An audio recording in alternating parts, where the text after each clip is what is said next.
Welcome to the AlgoBias Toolkit. In a world increasingly influenced by algorithmic decision-making, this toolkit has been put together to help you and your organization reflect on the issue of algorithmic bias and come up with practical steps forward to mitigating the risk. This video looks at reflective and reflexive thinking. Often, the pace we work at means we rely on quick judgments to make decisions, but a lot of the work involved in preparing an algorithmic impact assessment involves reflective practice to make the most of it. But what does this actually mean in practice? Reflective practice has been described as the active and persistent, careful consideration of any belief or supposed form of knowledge in light of the grounds that support it. So this involves carefully looking at the evidence we have before we come to conclusions. So reflective practice involves different stages. One, the first stage, which is noticing the problem. Two, the second stage, defining the problem.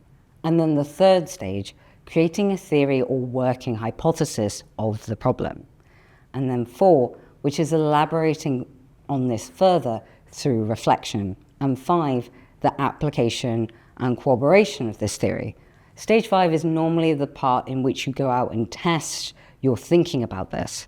And then after you've applied that theory to the problem you're thinking of, you're able to start at the beginning again with a revised idea of the problem that you're dealing with.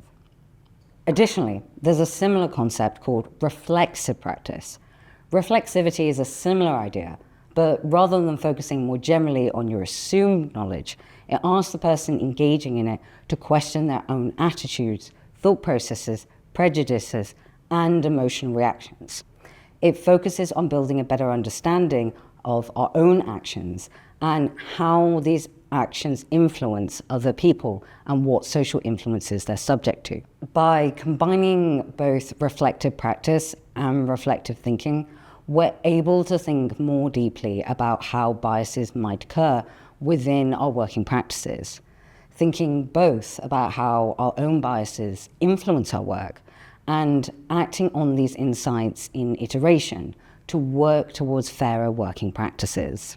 To find out more about how reflective and reflexive thinking can be used in your organization, click on the resources below.